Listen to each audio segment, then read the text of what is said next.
cultures to ever walk the face of this earth in modern sport are the New Zealand All Blacks. And the New Zealand All Blacks, one of the things in their culture is they have a culture of vulnerability. They have people on staff who are there for them for this reason. They tell the All Blacks, when you need help, ask for it. When you don't know something, you admit it. And when you feel depressed, when you feel anxiety, when you feel that stigma, be vulnerable and tell us so we can fix it. If the toughest warriors on the planet use vulnerability as a measurement for themselves, for their own health and welfare, and their cultural health and welfare, then, and they're not soft, then why aren't we doing that with our kids? We're not softening our kids by doing these things. We're giving them a much more effective and productive way of growing into excellent human beings beyond the game. Because 30 years from now, when the ball stops rolling, they're going to remember what you said. And if they don't, I remember every word said to me. My book opens with the worst words ever said to me in coaching. Okay, and I won't give it away. But we're going to, if we don't remember the words, we're going to remember how you made us feel. And so we have that opportunity with how we interact and speak to our athletes to impact their lives well after they've been around us. Well after they've been around us. That's what matters more. You don't measure your success by how many trophies you've won. You measure your success by how many lives you impact 50 years from now.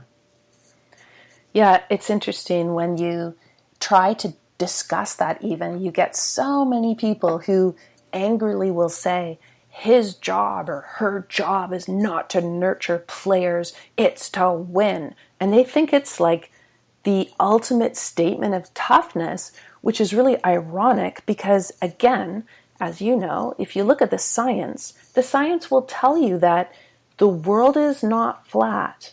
It will tell you that if you put leeches on people, it's not going to cure their illness. The science will tell us that global warming, as the poor people that are suffering the hurricanes right now are living firsthand, is going to destroy our planet, and it's going to hurt everything. So we have a choice. We can look at what the science says, or we can just keep angrily and louder and louder and louder saying the same old phrases. And they are such broken phrases.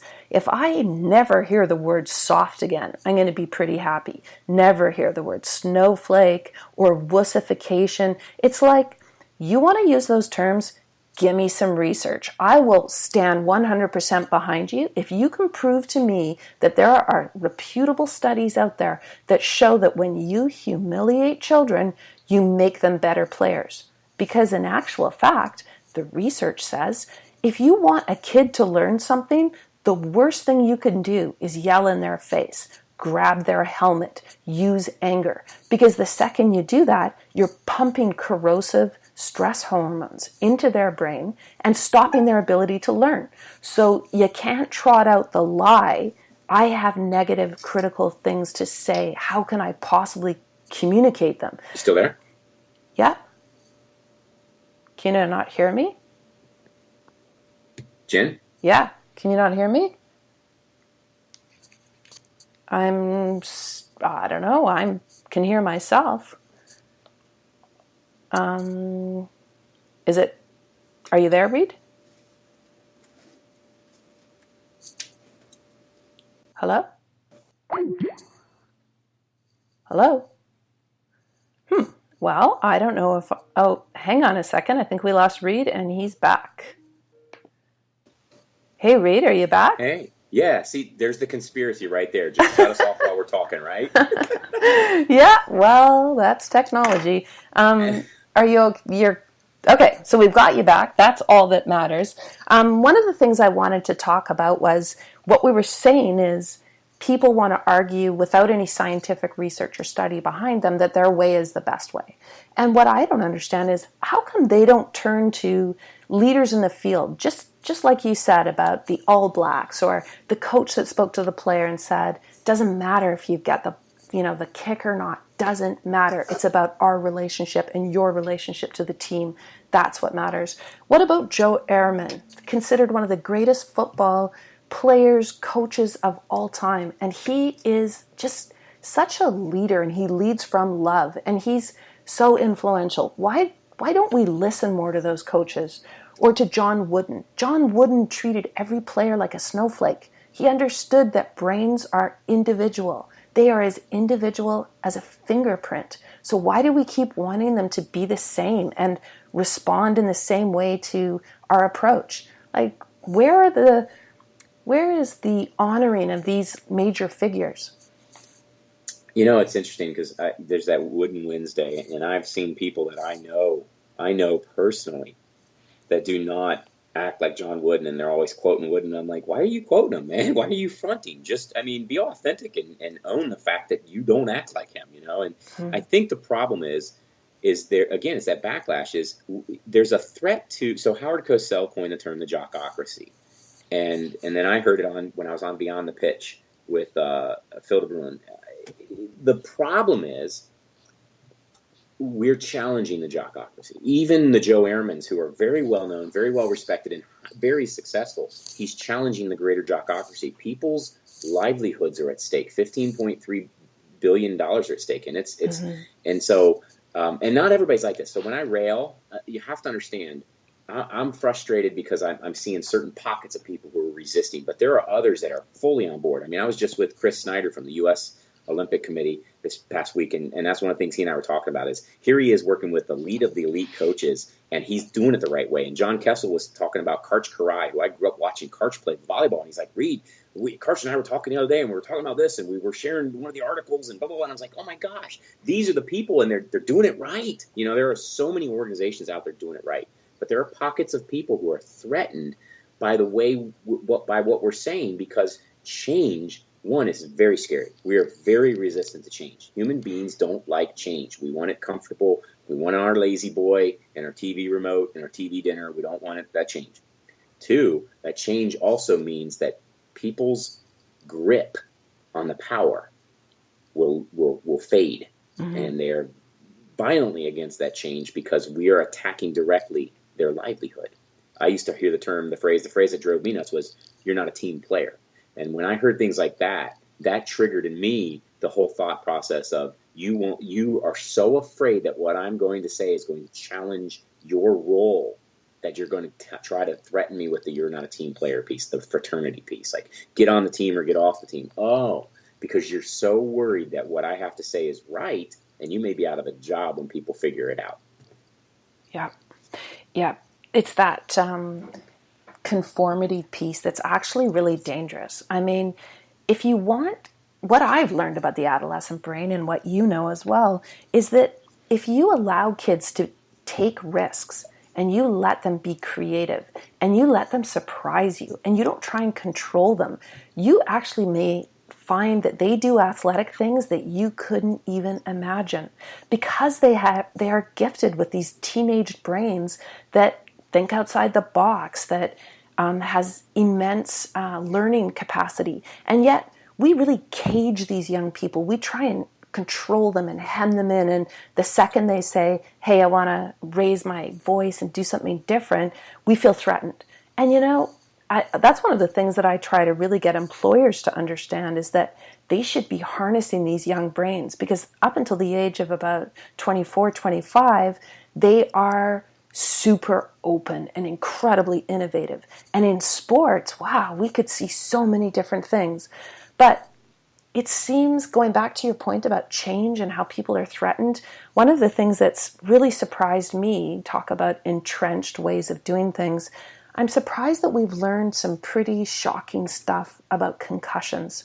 And yet, I don't see rules being changed. I don't see heading the ball being taken out of soccer when you don't need it in the game. Maybe I'm being ignorant about the game and you're a true soccer coach and player, but would the game really be ruined if you took heading out, knowing that heading causes brain damage? So here's what's interesting. I was a header. Okay, it was one of my things. Is I was a little guy, but I loved getting up for the head balls, and I actually broke my face in high school. God. A guy jumped backwards into me, and I was snapping forwards, doing the full snap at the waist to get as much power on the ball as possible. And I missed he jumped in and he got the ball, and I got his head and obliterated my face. I was back playing a couple days later. I am sure I had concussion, but there were no protocols in place, all that stuff, right? I don't know what the effects will be. Maybe one day I'll feel the effects of all that stuff. I was a header. I loved teaching heading. I loved doing heading. We'd have practices where we did diving headers and everything. When that research started coming out, I stopped Yep. teaching it out of fear that, oh my gosh, we don't know. We don't have a longitudinal study. And the only thing we're studying right now are brains that are donated. We don't, and they're brains of football players. We're not even studying this out. We don't know. Yeah. And the for me, we talk, soccer is a great one to bring up. We talk in soccer that the real pure beauty of the sport is the ball to stay on the ground. Balls to feet, quick passes, the possession, the Barcelona style, the triangle possession and moving the ball, the total football, the Dutch team where the ball stayed on the ground the whole time. And of course, everybody hates when keepers punt because it's like, why are you punting? I want to see the ball on the floor and I want to see us play. We put rules in place to get the ball on the ground so we can play. It'd be like playing hockey with the puck in the air all the time, right? We want the ball on the ground. And yet we're so against this curbing the heading. Why? We want the ball on the ground anyway. For me, it's like it's a win-win. Kids, we're not taking any more chances, and the ball's on the ground. It's like that's the purest the sport can get. People went crazy over the heading changes, and what's funny, those are the same people who were arguing that we shouldn't have our keepers punting because it was ruining the game. So why are you complaining about heading? Yeah. If we take the heading out, if we put rules in place that says that heading's illegal at a certain age, your keepers are going to stop punting. You just got what you wanted. Like, oh, it's ruining the purity of the game. What is the purity of the game?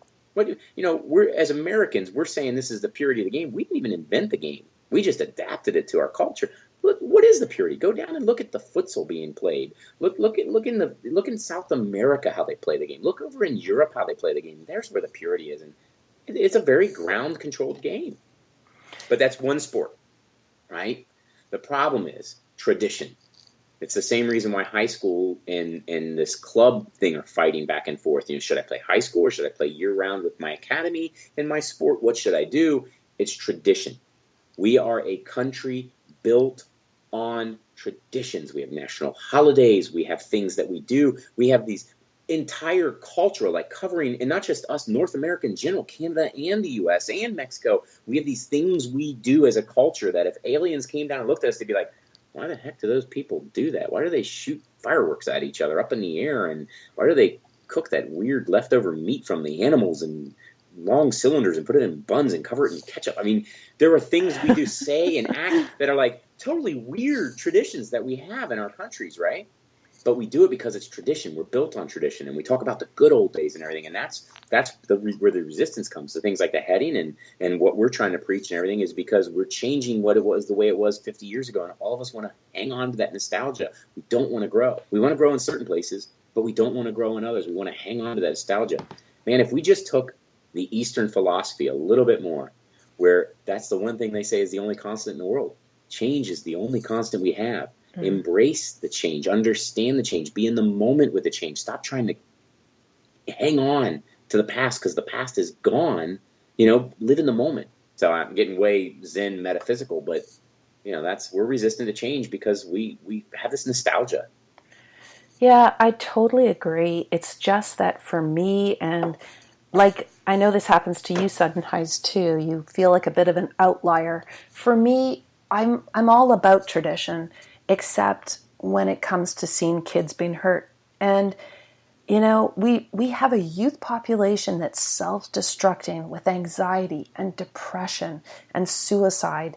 And it's at epidemic proportions. Like if our kids were that sick with other things, it would be a crisis. And what I don't understand is, no coach wants to see kids hurt. There is not one that gets up in the morning and says, I'm going to go out on that field and I'm going to really hurt kids. There's no parent that does it. There's no teacher that does it.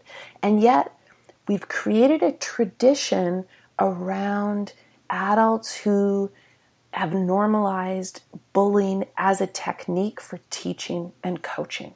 That is what I'm seeing in the research I do and the stories I hear and the testimonies I take from kids. I get contacted, probably you do too, easily 2-3 times a week from parents that are all over the US, Canada, and the UK even last week, where the parent is saying, look, my kid is being really hurt by either a teacher or coach. What do I do? And I am not a neuroscientific expert, and I'm just trying to harness this information because I believe that the way we can make change is to get people excited